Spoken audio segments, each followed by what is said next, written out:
यह कहानी है एक छोटे से गांव की, जहां पर रेखा नाम की एक लड़की रहती थी।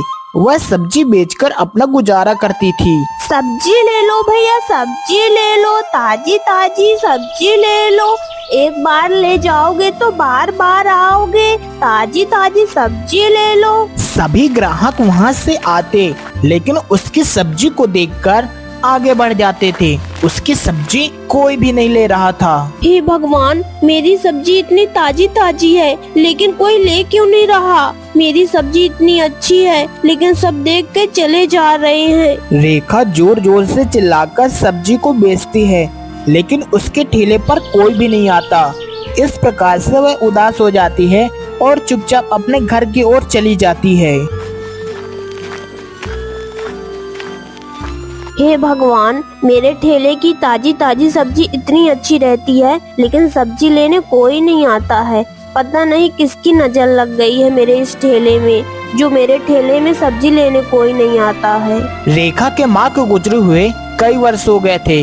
रेखा अपने माँ की फोटो की ओर देखकर बोलती है, माँ, तुम मुझे छोड़ के क्यों चली गई? मेरे जीवन में बहुत ही कठिनाइयाँ हैं, जो मैं इन्हें पार नहीं कर पा रही हूँ, और मेरी अंदर की शक्ति भी मरी जा रही है। पता नहीं मेरा जीवन कैसे चलेगा। इतना कहकर वह घर के बाहर आ जाती है और जोर जोर से चिल्लाती है, कोको, ओ कोको, आ जल्दी से, तुझे दाना देती हूँ। तेरी जल्दी से भूख मिट जाएगी खा के, जल्दी से आ कोको। रेखा के इतना कहते ही वहाँ पर कोको आ जाती है और दाना को खाने लगती है। मुझे पता था कोको, तुझे भूख लगी होगी, इसीलिए मैं तेरे लिए दाना लेके आई हूँ। तू अच्छे से खा ले और तेरा पेट भी भर जाएगा।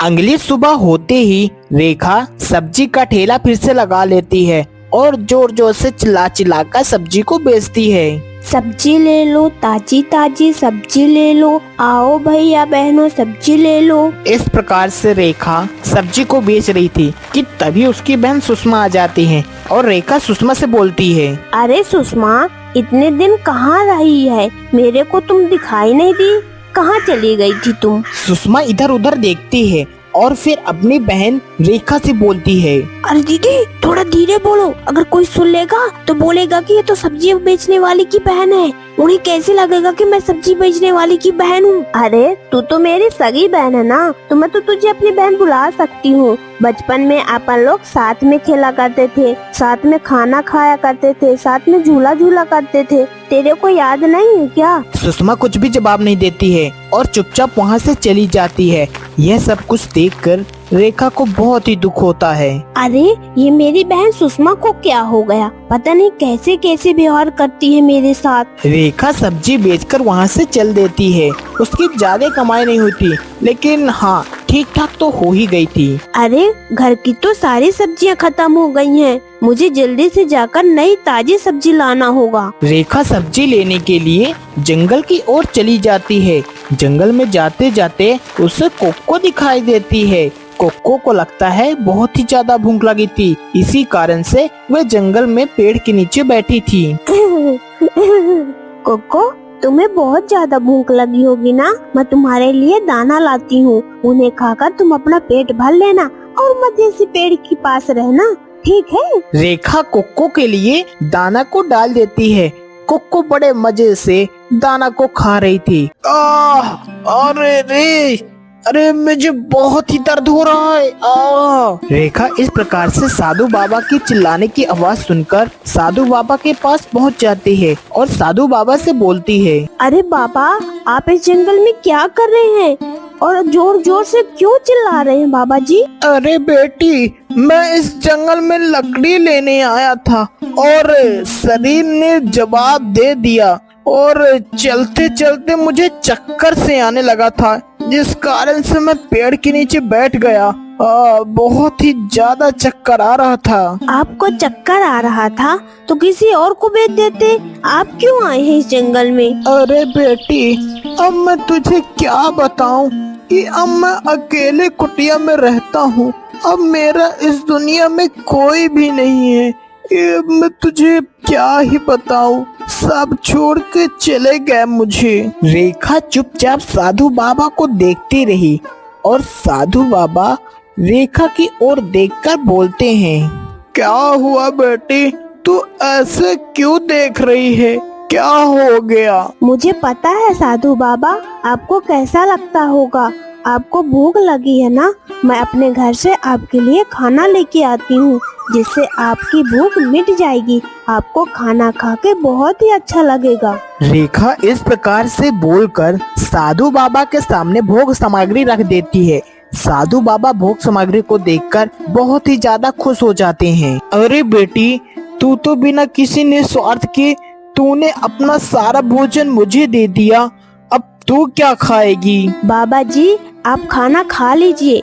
आप खाना खा लेंगे तो मुझे बहुत ही अच्छा लगेगा। अच्छा बेटी, अगर तू मुझे खाना देना चाहती है वो तो ठीक है, लेकिन जो तेरे माथे पर चिंता की लकीर है, मैं कुछ समझ नहीं पा रहा हूँ कि आखिर तेरी चिंता किस चीज पर है। बाबा जी, मेरी सगी बहन है, मेरे साथ वह बहुत ही बुरा व्यवहार करती है। अब मैं क्या करूँ बाबा जी? हाँ, तूने तो ये बता दिया कि तेरी बहन तेरे साथ कैसा व्यवहार करती है, और ये नहीं बताएगी कि तेरा व्यापार कैसा चल रहा है। मुझे सब पता है। फिर इस प्रकार से रेखा अपने बारे में सब कुछ साधु बाबा को बता देती है और साधु बाबा जानकर उसकी सहायता करने की सोचते हैं। रेखा, मैं तुम्हारे बारे में सब कुछ जान चुका हूँ। तुम्हारे साथ जो हो रहा है वो किसी के साथ नहीं होना चाहिए। मैं तुम्हें एक जादुई टोकरी देता हूँ, उसमें तुम जिस भी सब्जी को रखोगी वहाँ पास ढेर सारी सब्जियाँ आ जाएंगी। क्या सच में बाबा, मैं इस प्रकार से सब्जियां बेचकर अमीर हो जाऊंगी? हाँ बेटी, ये जादुई टोकरी है, लेकिन हाँ, इस टोकरी के दुष्प्रभाव भी हैं। अगर कोई दुष्ट व्यक्ति इस टोकरी का इस्तेमाल करेगा तो उसका जो भी सामग्री है एक बार गायब हो जाएगा और दोबारा नहीं आएगा। इस प्रकार से वह टोकरी लेकर रेखा वहाँ से चली जाती है। फिर उसी जादुई टोकरी की वजह से ढेर सारी सब्जियां आ जाती हैं और वह बाजार में बेचने के लिए चली जाती है। अरे बहन जी, सब्जी का भाव क्या लगाया है? हाँ, आजकल के सब्जियां बहुत महंगी हो गई हैं। आपके यहाँ सब्जी का भाव क्या चल रहा है? सारी सब्जियां 20 रुपए की हैं भैया, सारी सब्जियां 20 रुपए की हैं। इनमें से कोई भी सब्जी आप लोगे तो सारी सब्जियां 20 रुपए की आएगी, चाहे जो भी सब्जी लो आप। अरे क्या बातें करती हैं बहन जी, बाजार में तो सारे सब्जी कितनी महंगी हैं और आप 20 रुपए में दे रही हैं। कहीं आपको नुकसान न हो जाए। अरे भाई साहब, आप ले जाइए सब्जियां, मेरे पास तो सब्जियों का पिटारा है, मेरे को किसी भी प्रकार की नुकसान नहीं होगा। अरे वाह बहन जी, आप क्या बोल रही हैं कि आपके पास सब्जी का पिटारा है? मैं कुछ समझ नहीं पा रहा हूँ कि आखिर आप कहना क्या चाहती हैं, और इतने सस्ते में सब्जी बेच रही हैं, लेकिन कैसे? अरे भाई साहब, मेरे पास तो सब्जियों की खेती होती है, इसलिए मैंने आपसे बोला है कि मेरे पास तो सब्जियों का पिटारा है, आप ले जाइए सब्जी, मेरे को किसी भी प्रकार की हानि नहीं होगी। इस प्रकार से वह व्यक्ति ढेर सारी सब्जियां ले लेता है और वहां से चला जाता है। कुछ ही देर में वहां पास ग्राहकों की भीड़ लग जाती है और उसकी सारी सब्जियां बिक जाती हैं और वह चुपचाप अपने घर की ओर चली जाती है। अरे वाह, आज तो मेरी सारी सब्जियां बिक गईं। अगर ऐसा ही चलता रहा तो मैं जल्दी अमीर बन जाऊंगी। इस प्रकार से रेखा की सारी सब्जियां रोज बिक जाती थी और वह उन्हीं पैसों से कपड़ों की दुकान खोल लेती है और उन कपड़ों में भी बहुत सारे ग्राहक आने लगते हैं। यह सब देखकर उसकी सुषमा बहन बोलती है, अरे ये तो सब्जी का ठेला लगाती थी और इतनी बड़ी कपड़ों की दुकान कैसे खोल ली? अरे बहन जी, अरे ये वही रेखा है जो सब्जी का ठेला लगाती थी। इसकी पूरी मेहनत की वजह से आज इतना बड़ा व्यापार खड़ा कर ली। हाँ। हे माता रानी, आज आपकी कृपा से मैं इतनी बड़ी दुकान खोल पाई हूँ। अपनी कृपा सदैव इस दुकान पर बनाए रखना। एक दिन रेखा अपने दुकान के बाहर खड़ी थी कि तभी वहाँ पर एक बूढ़ा बाबा आ जाता है। वह बहुत ही भूखा था। बेटे, मुझे खाने के लिए कुछ मिल जाता तो बहुत ही अच्छा होता। मैं बहुत दिनों से भूखा हूँ, लगता है कि मैं यहीं पर गिरकर बेहोश हो जाऊंगा। अरे बाबा, आप मेरे घर चलिए।